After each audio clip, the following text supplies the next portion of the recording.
Bienvenue pour cette petite chronique, dans le fond, sur cette vidéo, sur les papiers d'emballage maison.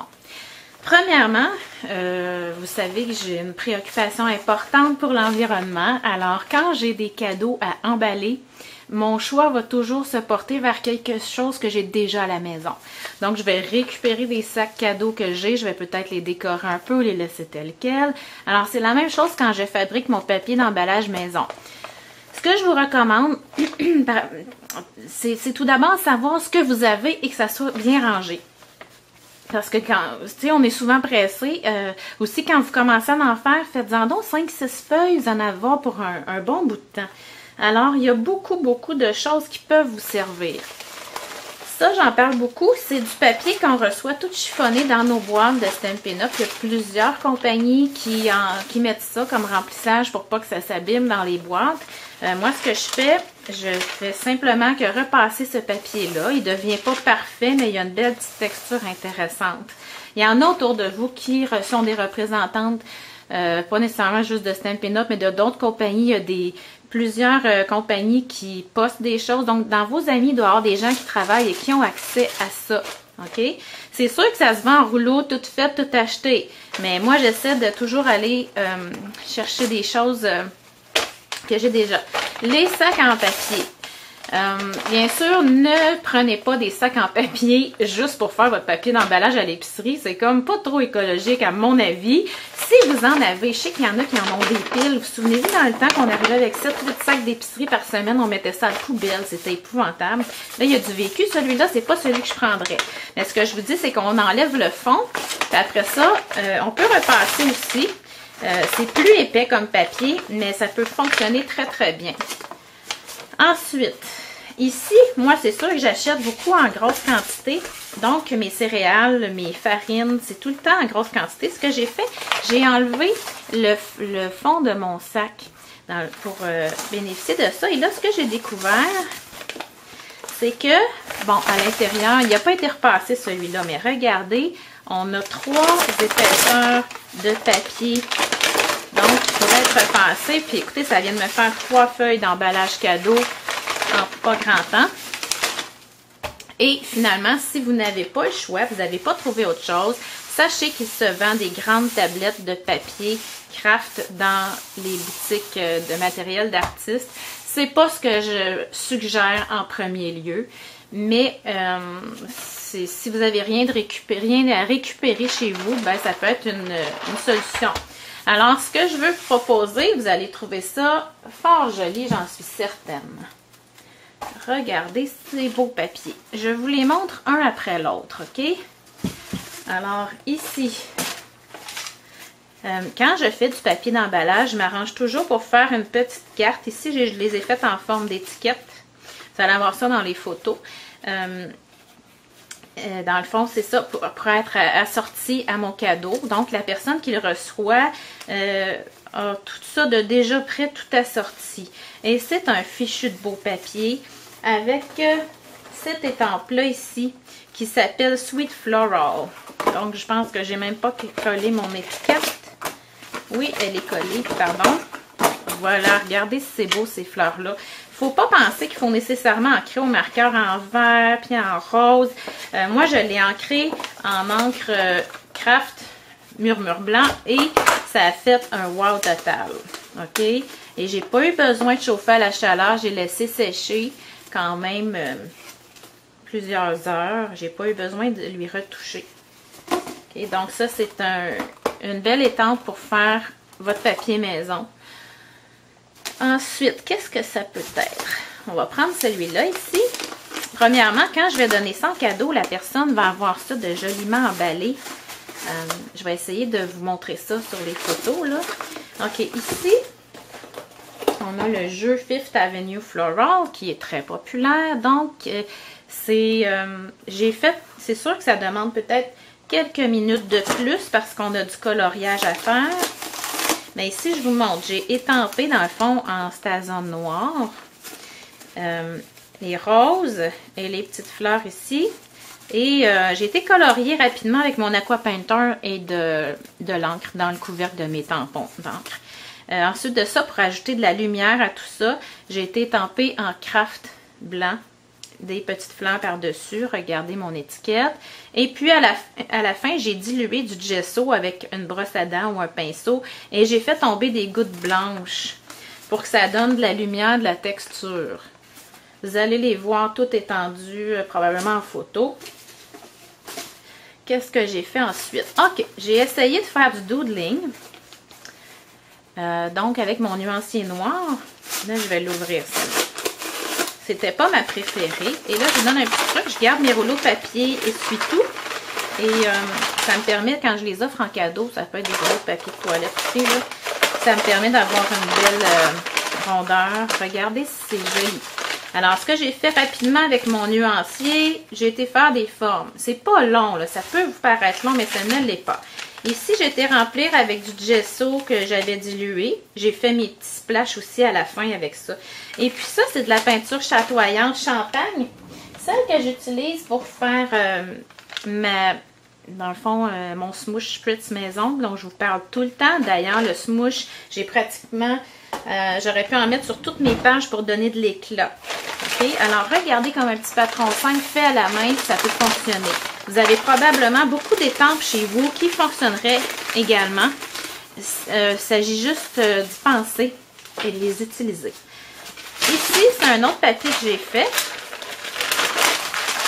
OK, alors petite variante, j'ai commencé 2 rangées en murmure blanc. Ça, c'est du craft noir, mais ça aurait pu être une encre classique aussi. Ensuite, j'ai fait une petite variante, regardez. C'est pas long. Ça, c'est du papier de Stampin' Up que j'ai reçu dans mes boîtes et que j'ai repassé. Donc, ça, si je veux en donner des paquets, ben, ils sont à plat. Je suis pas obligée de les rouler tout simplement. Alors, c'était le jeu Paisley Petals ici. OK? Ensuite, ça, c'est une de mes préférées. C'est fait à la main par moi. Donc, j'ai été en doodling encore avec mon nuancier. Je vous ai montré comment on fait. C'est hyper simple. Il faut aller rapidement. Pour que ça soit joli, que ça ne soit pas étudié. Alors, regardez mon papier. Vous allez le voir aussi sur les photos. Des belles grosses fleurs que j'ai coloriées avec Aqua Painter et de l'encre de mes recharges. Ou de mes tampons d'encre, tout simplement. Ensuite, celui-là, je l'aime beaucoup. C'est lui que je vais vous montrer aujourd'hui. Donc, ici, j'ai mélangé une note manuscrite avec la belle étampe ici de tournesol. Ça aurait pu être aussi celui-là, le Doily. Hello Doily. Ça aurait été très, très joli. OK. Et là, avant de vous montrer comment j'ai procédé, je vous montre d'autres petites choses. Quand on reçoit, on a une pile de paquets comme ça. Je pense que je l'avais même plié en 2. J'avais coupé à peu près 8 épaisseurs, si c'est pas 10, parce que c'est du papier très, très fin. Et je l'ai passé dans ma Big Shot avec la découpe fleur pliante. Alors, j'ai pu avoir cette fleur-là. Ensuite, je peux la travailler un peu. J'ai tout simplement percé avec mon outil perceur et j'ai mis une attache parisienne d'époque. Alors ça remplace le chou sur mon cadeau. J'en ai fait des plus petites. Alors, écoutez, je suis vraiment allée, il faudrait que je compte, là, 2, 4, 6, 8, 10, 12, quasiment 14 épaisseurs parce qu'il est très mince. On peut se reprendre en 2 fois aussi. Alors ça, là, c'est une belle alternative aux choux commerciaux. On est tanné de voir les fameux choux faits à machine, là. Alors ça, c'est très, très beau. Celles qui ont la Big Shot, il y a plusieurs découpes qui peuvent fonctionner pour ça. Alors, simplement, gardez, si vous avez des petites retailles, c'est le fun de les passer. Les sacs d'épicerie, il nous reste tout le temps des petits bouts. Ça peut passer pour ça. Et là, vous allez me dire, je suis tombée sur la tête. J'ai fait du ruban maison avec des lisières de papier, justement, comme ça. Je vous montre. Là, vous allez dire, c'est long, c'est long. Idéalement, quand je vais le donner en cadeau, là, il s'est défait, mais je vais peut-être cacher ici avec une fleur, comme ça, comme vous avez vu sur les photos. Alors, c'est tout simplement des bandes. Ça vient me faire mon ruban que j'ai passé. D'un côté, j'avais enfilé ma machine à coudre en blanc ou en vanille, puis de l'autre côté, en rouge. Donc, j'ai simplement plissé, cousu, plissé, cousu.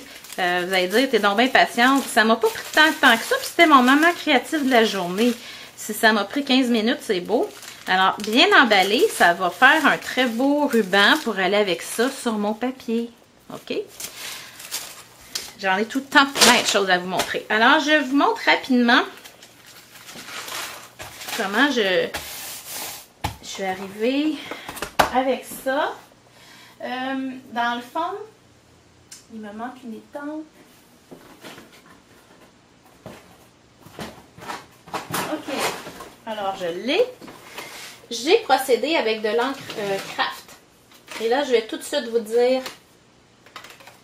la différence avec l'encre à base d'eau qu'on voit habituellement. OK. Oups, pardon pour le bruit. Ça, c'est mon tampon d'encre pépite de chocolat en Craft. Et ça, c'est le tampon d'encre pépite de chocolat classique. Déjà, vous voyez, Craft et classique.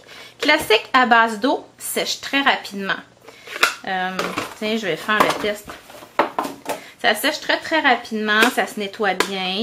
C'est les tampons qu'on vend 95%, 99% du temps même. OK, elle est plus longue à ancrer celle-là. Alors, je viens étamper. Et dépendamment du papier que vous utilisez, que ce soit un papier sac d'épicerie ou d'autres choses, il n'y aura pas toujours les mêmes résultats. Là, j'ai bougé énormément. Ce que je trouve, c'est qu'avec mon papier ici, est très mince, l'encre va aller courir, il est plus poreux. Alors, je recommanderais, c'est pour ça que j'ai passé à l'encre Craft pour ça. Bon, encre Craft, c'est encre à base de pigment. C'est une éponge plutôt qu'être un tampon auquel vous êtes habitué d'habitude. Et qui dit pigment, ça sèche beaucoup moins vite. Il faut accélérer avec le pistolet chauffant si on est pressé. On peut jeter une poudre transparente, une poudre à gaufrer, peu importe dessus. Ça fait un peu le même effet collant que le Versamark. Ça dure très longtemps, la couleur à travers les années, à comparer au marqueur à base, à l'encre à base d'eau. Donc, c'est sûr que moi, là-dedans, j'ai le blanc, le pépite de chocolat et le noir en Craft. Parce qu'en gros, tampon, je voulais pas investir trop. Je m'en sers moins, mes tampons Craft. Mais regardez-moi ça. C'est tout simplement génial. C'est sûr qu'il est collant. Ce que je recommande habituellement à mes clientes, c'est que, vu qu'on s'en sert un peu moins des encres Craft, ça a un effet divin sur du chipboard, pour aller colorer du chipboard. Ce que je recommande, c'est de choisir votre famille préférée et de vous la commander en Stampin' Spot Craft. Donc, vous avez 10 couleurs en Craft. Ça fonctionne très très bien.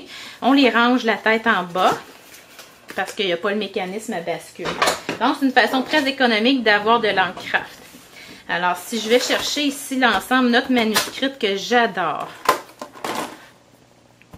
Ça pourrait aussi être très beau en rouge-rouge. Par exemple, je viendrais ici dans mon papier. Je voulais boucher des trous. OK? Alors, ça pourrait parfaitement se faire comme ça. Regardez la belle définition qu'on a.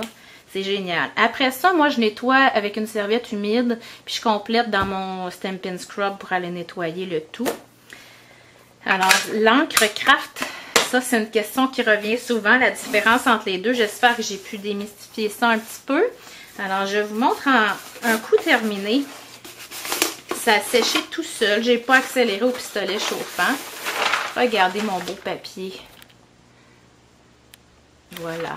C'est de toute beauté la petite carte assortie. Alors, c'était vraiment un survol de ce que vous pouvez faire comme papier d'emballage. Mais n'oubliez pas...